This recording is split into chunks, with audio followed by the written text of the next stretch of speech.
Thank you, Wee. Thank you very much. 25 years ago, 25年前 I was a German instructor at Calvin College in Grand Rapids, Michigan. 我那时候在加尔文学院，那个时候是教德文。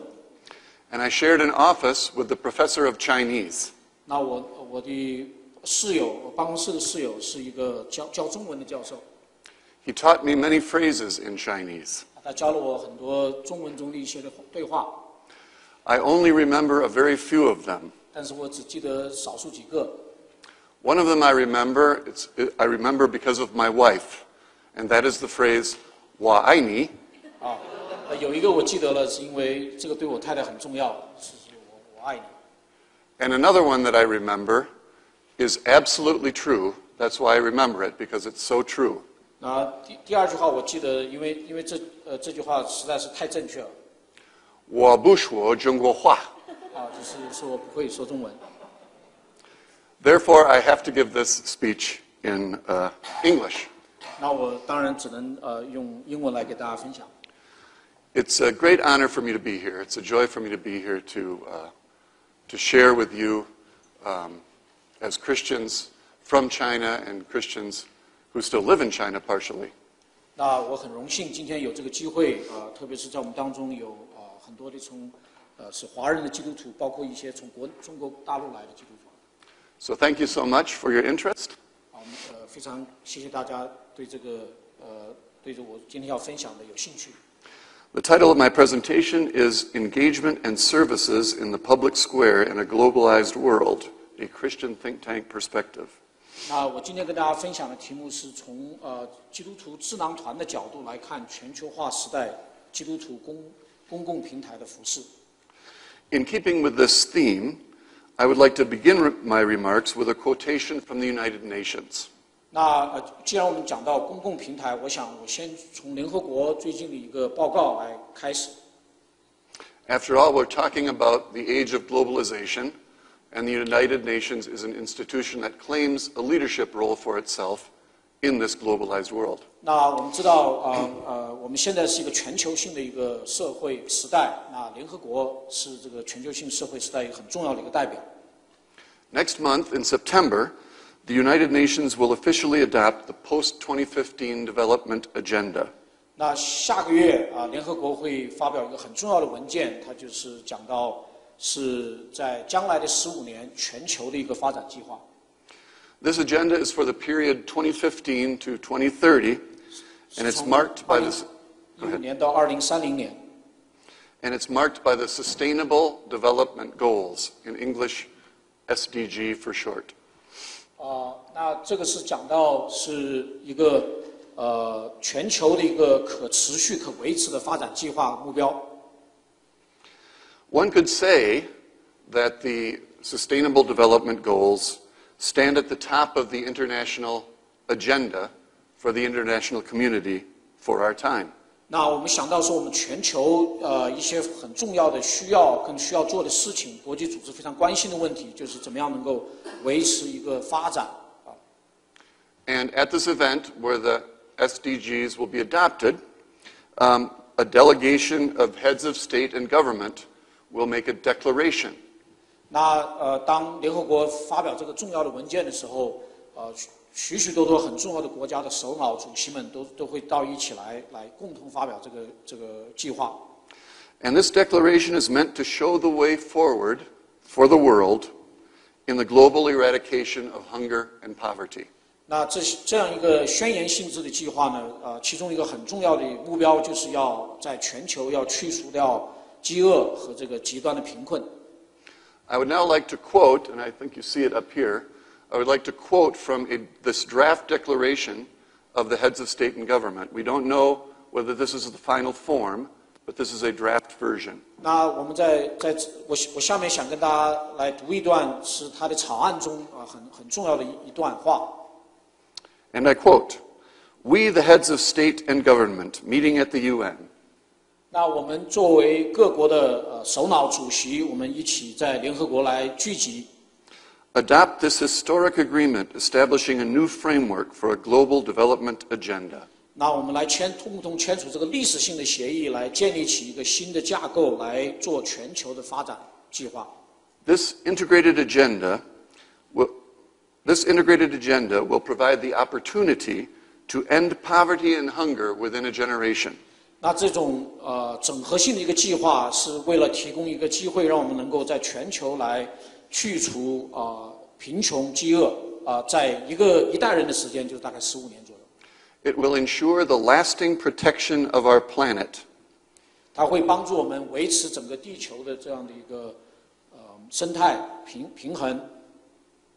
And create the conditions for sustainable economic growth and prosperity. 也为我们能够产生一种可持久的这个经济的发展和繁荣来提供条件。It is a bold and ambitious vision with goals and targets that aim to truly transform our world. 这是一个非常宏伟、非常有前瞻性的一个意向。那我们的目标呢，就是为了能够来改变全世界。Now I'm giving you a Christian think tank perspective on things. 那我作为一个基督徒，也作为一个所谓的基督徒智囊库，我们对这个宣言有过很多的讨论跟思考。So my question is, in attempting to develop a Christian perspective on political engagement for a globalized world. 那我想请大家跟我一起来思考这个问题。作为一个基督徒，我们怎么样来参与政治？怎么样来看联合国所提出来的这个重要的计划？ In developing such a Christian perspective, could this declaration serve as a guide to developing such perspective? 其中一个比较细节的问题就是说，当我们看到联合国的这个计划的话，我们是应当怎么样的参与？它是不是也为我们基督徒的参与提供了一个蓝图？ After all, it will be a declaration of almost all of the heads of state and government in all of the world. 那我刚才提到这个宣言在全球性是非常重要的，因为世界上所有重要的国家的首脑和主席们都一起来参与来签署了这个计划。 It speaks of the most important policy objectives for the international community in the coming 15 years. 所以这也表明了，在将来的15年，全球性的，包括各大国家都会把这一项作为他们共同努力的目标。 And these things that it's discussing are all good. Ending extreme poverty, fighting world hunger, promoting human rights, etc. 所以我们初读起来，当然能够去除贫穷，这种饥饿，然后呢保护人权，这些目标听起来都是非常不错的。 Nevertheless, I would argue that this draft declaration, we do not know what it will look like in the end. 但是呢，我想在这里我给大家发出一个警告，请大家小心。虽然我们现在还不知道这个宣言最后会是什么样子，但是根据它的草案，我们要有很多值得注意的地方。 I would argue that this draft declaration cannot serve as a guide to a Christian perspective on politics. 那我的结论是说呢，我们不能够把联合国这个所提出来的这个草案的计划，也作为基督徒参与政治、参与这样的服事的一个蓝图。 Its basic spirit is, we, the heads of state and government, will take care of it in the here and now. 那这个蓝图背后有一个很重要的一个理念，也是一个他们的方式，就是说，各国的首脑们、总统们、政府们联合在一起，他们认为他们联合在一起之后，就可以解决这些人类里面最根本性的问题，不需要别的帮助。There is no need for an otherworldly perspective. There is no need for any God. 我们不需要别人的帮助，也不需要神，是通过政治来解决人类的需要。 In fact, I'm tempted to say that this declaration is a classic example of something that is a constant temptation for all of us. 那其实当我看到这样的宣言之后，我们就可以想到，这其实是人类里面典型的一个例子，就是我们常常受诱惑，会这么样来想，这么样来做。 It is a classic example of the arrogance of man trying to put himself in the place of God. And we are all tempted to do that. Also, we Christians are tempted to do that. 所有的人，包括基督徒，我们常常会掉到这样的陷阱里面，认为说我们自己力量团结起来，我们可以来解决一些根本性的问题，不需要神来参与。 So, what does the Bible say about politics and government? 但是圣经中是怎么样告诉我们关于政治和政府呢？ it doesn't make many direct prescriptions in that area. 圣经中关于政治和政府的经文不是很多。Politics is not a primary concern of the Holy Scriptures. 你读圣经，你可能会得到这样一种感受，圣经似乎对政治不是有非常的关心。In fact, one could say that one of the Bible's messages is, do not set your heart on politics. 甚至你读圣经之后，觉得甚至找不到经文说我们不要去关心政治。Jesus said, "My kingdom is not of this world." 耶稣曾经讲过这样的话，他说：“我的国不属于这个世界。” And in contrast to this draft declaration, according to the Bible, politics is not the way to achieve a truly transformed world. 所以，当我们面对人类所面临这些问题的时候，完全不像这个宣言所表达出来的内容。圣经上却明确地说，政治不是我们更新世界的道路。Romans 13 contains perhaps the clearest, most direct statement in the Bible about politics, government, and the role of Christians in public life. 那罗马书13章有一些的经文是非常清楚地谈到基督徒跟政府政权之间的关系。The Apostle Paul writes, "Let everyone be subject to the governing authorities, for there is no authority except that which God has established." 罗马书第13章，保罗这样说：第1节，在上有权柄的人，人人都当顺服他，因为没有权柄不是出于神的。Whoever rebels against that authority is rebelling against what God has instituted. For the one in authority is God's servant for your good. 凡掌权的都是神所命的，所以抗拒掌权的，就是抗拒神的命，抗拒的必自取刑罚。Based on Romans 13, 根据这些的经文， the great reformer Martin Luther 很伟大的改教家马丁路德 writes matter-of-factly, 也是做过这样的一个宣告。He writes, "The worldly authorities have the sword and the switch in their hand in order to punish the wicked and protect the righteous." 那世上掌权的手中掌握了就是审判权，就是剑和鞭子，能够来去惩罚那些抗拒他们命令的人，同时也保护这些公义的人。It seems clear the Bible's ambitions for politics and governing are very sober and modest. 所以，当我们去读圣经里面特别对政治谈不是很多的时候，我们可以得到一种感觉，说圣经对政治的态度是持保留的并不非常的乐观。There is no talk in the Bible at all of the eradication of poverty and hunger within one generation, or of a fundamental transformation of the world. 圣经中也没有应许说，在一代人的时间，15年的时间，我们能够把全球整个饥饿、贫困的状况改变，然后把整个社会也改变。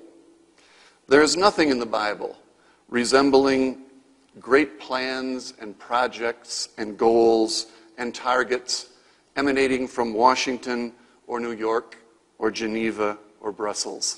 所以，当我们看现代人比方说这些国家的首脑、大的政府机关，从纽约、从华盛顿或者日内瓦，或者是布鲁塞尔，他们常常有很多的这种大型的全球性的计划来改变社会、改变人类光景。圣经中似乎从来不谈这样的事情，不这么做的。Instead, the Bible's vision of the best political regime would be one which provides a framework of stability and order. 但我们读圣经却感到说，圣经中讲到的政府是希望他们能够维持稳定， within which people can go about their lives and serve God and their fellow human beings. 维持稳定，保证秩序，维持善，惩罚恶，以至于说人可以过他们的日子来服侍神和服侍他人。Perhaps one could summarize a Christian perspective on political engagement as follows. 所以我总结的来说，圣经中关于我们基督徒如何参与政治、参与公共平台的服事，大概可以这么说。A Christian perspective on politics should have as a primary focus to restrain the evil in human beings and in human institutions. 所以它包括几个方面。第一个方面呢，我们很重要的角色是为了能够阻止罪恶，特别是在人或者是机构当中的这些罪恶、不公平、不公义。As far as such restraint is possible for us as fallen creatures in a fallen world. 那当然，这个是先决条件，是我们人是堕落的，我们是生活的世界也是堕落的，所以在这种堕落的情况下，我们尽最大的努力来阻止罪恶。Restrain evil in order to create as much space as we can for the good in political, social, and economic spheres. 那第二方面，一方面我们阻止罪恶，第二方面呢，就允许更多的爱神爱人的善的方面能够有极大的空间来发展。In other words, in developing a Christian perspective on political engagement, 所以换句话说，我们作为基督徒，我们回到我们这样的问题，我们到底要怎么做？ we should concentrate on how best to create the political framework that will allow human beings 那我们最主要的目的是能够建立起这么一个政治的一个制度和国家的统治的制度，那允许人能够 as fallen human beings in an imperfect world to pursue the good in as unimpeded a way as possible. 作为一个堕落的人，同时也在一个堕落的世界，人人能够靠着神来追求善，能够阻止恶，尽最大的努力能够做到这一点。And that brings us to the question, what is the good that a Christian perspective on political engagement should promote? 那这就很自然带出下一个很重要的问题，那到底什么是这样是我们讲的善，以至于说我们可以尽量的造出空间，让我们基督徒共同来努力。When we look at things with this question in mind, the Bible has much to say. 所以当我们问这样的问题的时候，我们就发觉圣经中有很多很多关于善、关于公义、关于什么是正确的教导。Indirectly, but nevertheless right on the mark, the Bible has much to say about politics. 所以通过这个角度，你如果来看我们在公共平台服事参与政治的话，圣经中就有很多的教导和帮助。Here are some passages that speak particularly powerfully to me. 那我自己很喜欢以下的这些的经文。James 1:27. 雅各书1章27节。Religion that God our Father accepts as pure and faultless is this. 在神我们父的面前，那清洁没有玷污的虔诚是这样的。To look after orphans and widows in their distress, and to keep oneself from being polluted by the world. 就是看顾在患难中的孤儿寡妇，并且保守自己不沾染世俗。A second passage, Psalm 12, verse 5. 第二节的经文是诗篇12篇第5节。Because the poor are plundered and the needy groan, I will now arise, says the Lord. 耶和华说：“因为困苦人的冤屈和贫穷人的叹息，我现在要起来。” I will protect them from those who malign them. 把他安置在他所切慕的稳妥之地。And finally, Micah 6, verse 8. 在弥迦书第6章第8节。He has shown you, O man, what is good. 世人啊，耶和华已指示你何为善。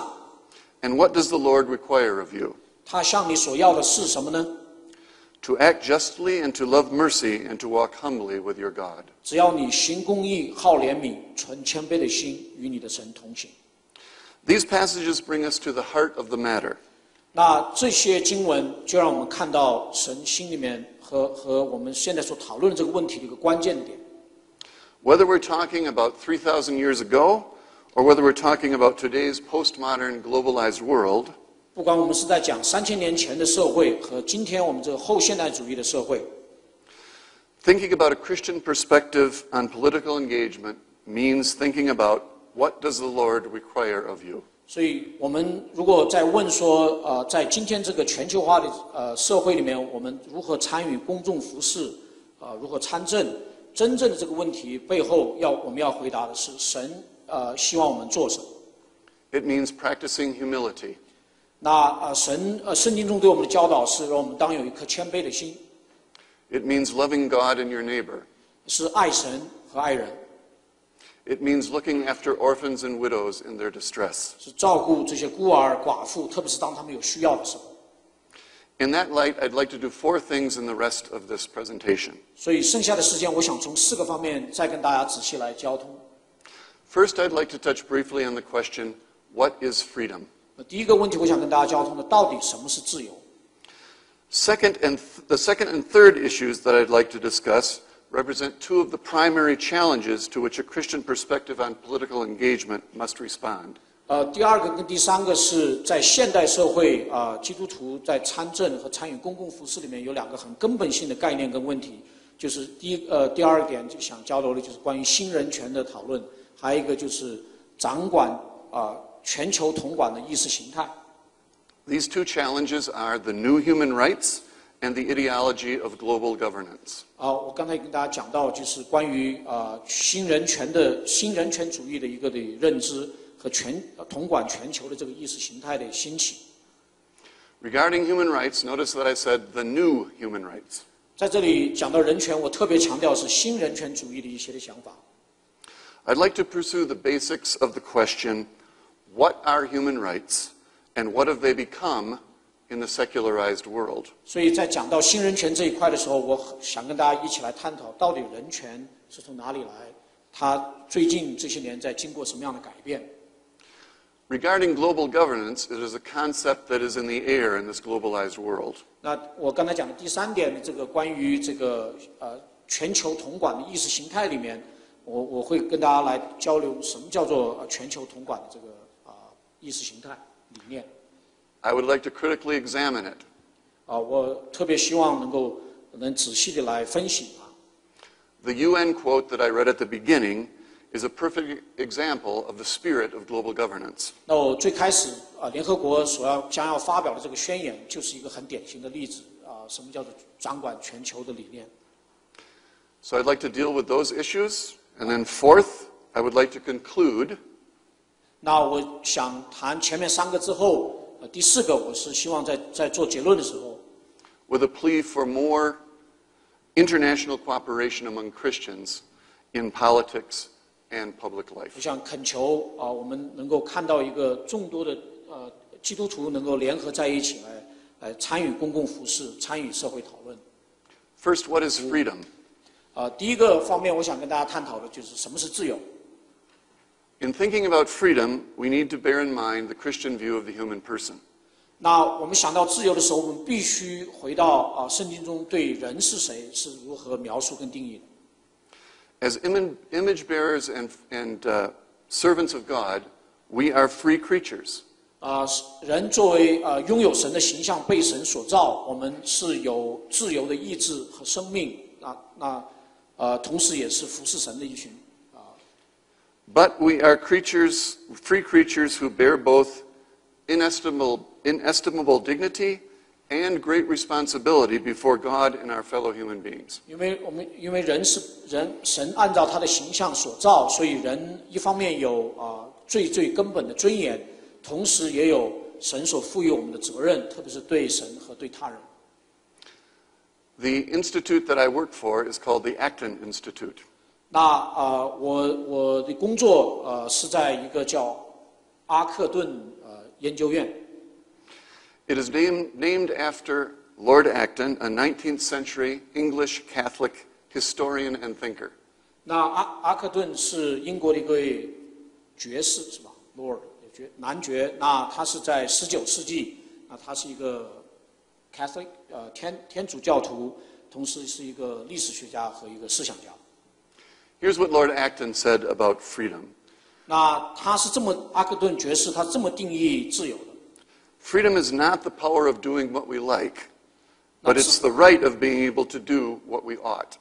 自由不是说我们想做什么是做什么，自由更多的是我们能有权利去做我们应当做的。 So the right to do what we ought means that freedom is intimately connected with responsibility.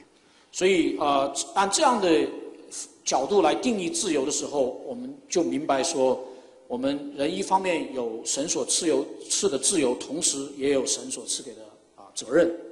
You might say with many Christian thinkers of the past and present that freedom and responsibility are two sides of the same coin. 所以我们想到，就像一个铜板的两面一样，很多基督徒的思想家都告诉我们说，自由和责任是神所赐给我们不能分开的，合在一起的两个方面。 But here's a key, though sometimes forgotten, aspect of freedom, and responsibility as it applies to political engagement. 所以，当我们从这个合在一起的角度，把自由和责任都放在一起来看，我们如何参与公共服务。Responsibility does not mean just responsibility before God and our fellow human beings. It also means responsibility for oneself. 所以，特别我们讲到责任的时候，我们不仅讲到说对神负责、对他人负责，同时我们要更注意的是对我们自己要负责。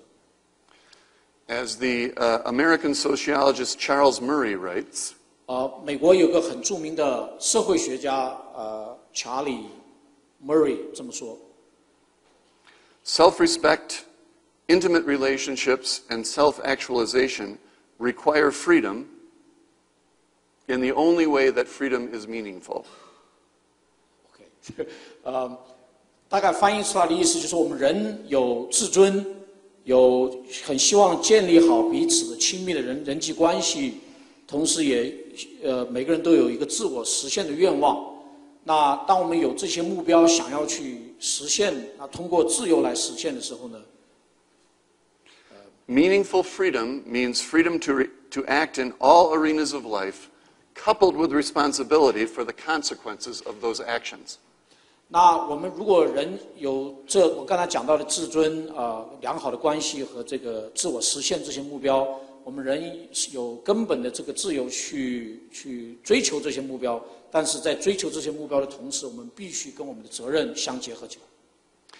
When the government intervenes to help, it not only diminishes our responsibility for the desired outcome, but it also weakens the institutions, family, church, local associations through which people live satisfying lives. 那当人在用自己的自由去追求这些和责任去追求这些目标的时候，如果政府过多的干预的话，那就使得我们失掉了我们的一些的责任，我们来去建立起家庭、教会和我们的机构等等这些方面。When the government says it will take some of the trouble out of doing the things that families and churches evolved to do, it inevitably takes some of the action away from families and churches. 所以比方说，当一个政府说他要救助这些和那些的事情，那同时也就意味着说，这些家庭和这些个人或者这些教会，他们就自己不再做他们应当做的一些事情。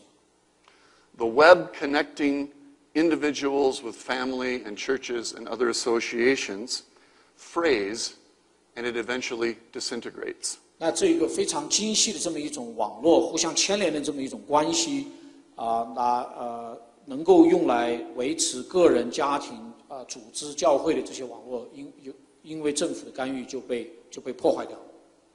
Thus, thinking about politics from a grounding in a Christian faith implies limited government. 所以，当我们从这个基督教的观念来看我们人的自由和责任的时候，我们就得出一个结论：就政府的参与应当是有限的。And government must be limited for the very reason that politics should be a politics for the poor and the needy.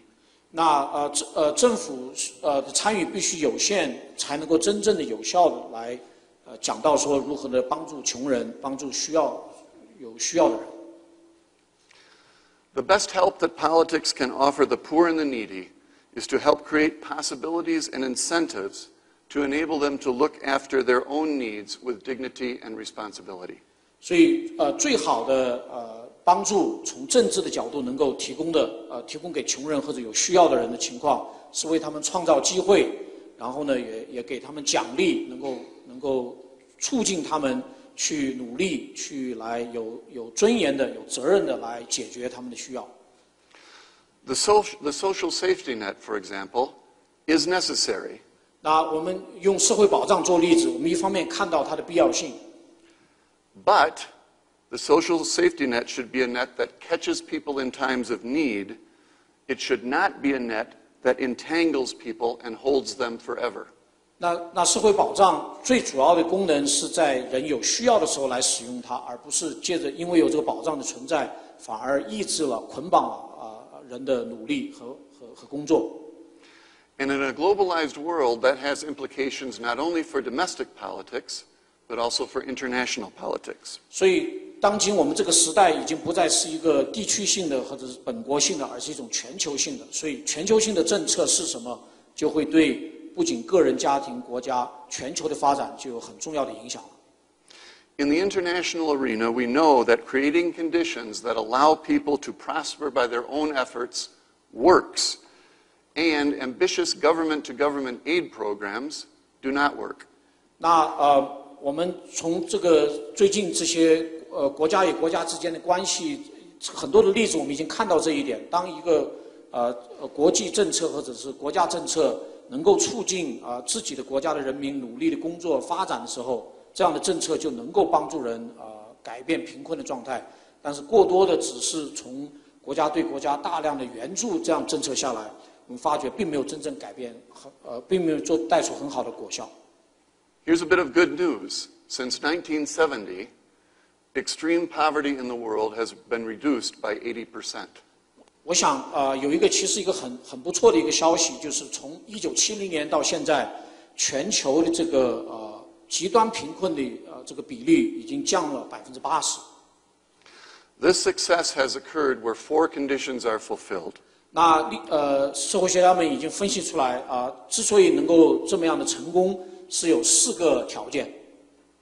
Free trade, private property rights, the rule of law, and the entrepreneurial spirit. 自由贸易privacy 就是拥有 private property.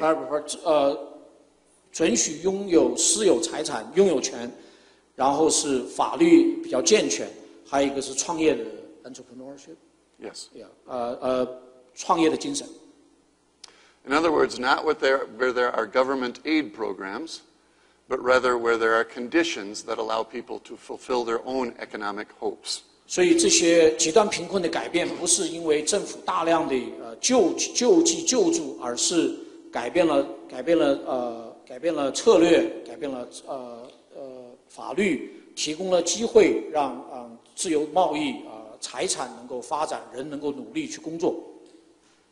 There are many examples. I will name one, that of Korea. 那人类历史其实有很多很多的例子。那我用North Korea, South Korea, both Koreas. Both Koreas. 南北韩国来做例子。The peninsula of Korea. Okay. 60 years ago, both Koreas, North and South, were approximately equally poor 60 years ago. 60年前其实北韩、南韩大概差不多，而且都很贫困。South Korea then chose the path of free trade and the free market. 那韩国最后走的路是自由交易、自由市场和财产拥有权。North Korea remained perhaps the most unfree country in the world. 那北韩选择的路是非常的不自由的一个统治。Today, North Korea's per capita GDP, is $1,800. 那现在北韩现在大概人均生产总值一年大概是$1800。South Korea's per capita GDP is $30,000. 那南韩人均生产总值一年是3万美元。Africa provides an example of how government-to-government aid does not work. 那我们看一个反例，就是在非洲那这个非洲很多的国家是接受大量的从另外一个国家直接给他们的资助的这么一个过程。By and large in Africa, few countries have a functioning free market system. 绝大部分在非洲的国家，他们是没有自由贸易和自由市场的这么一个架构的。Trade is restricted, and markets are undermined by government corruption and by overregulation. 那交易是受限制的，那很多的这些的财产是，同时也市场是受有很多的政府的腐败和过多的强烈的政府的统治。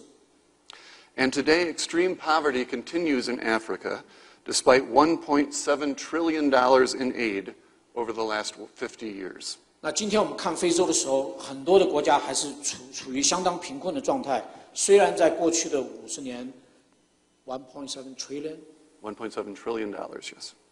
兆是不是？17兆美元在过去50年有17兆美元的资助进到了非洲。So we have to avoid the type of politics that involves top-down government planning and pursue policies that allow people to live and work and act in their own best interest. 所以我们要回避这些政策是大量的只是资助，而是应该去推广自由贸易的政策，让人能够计划工作，而且努力来改变他们的。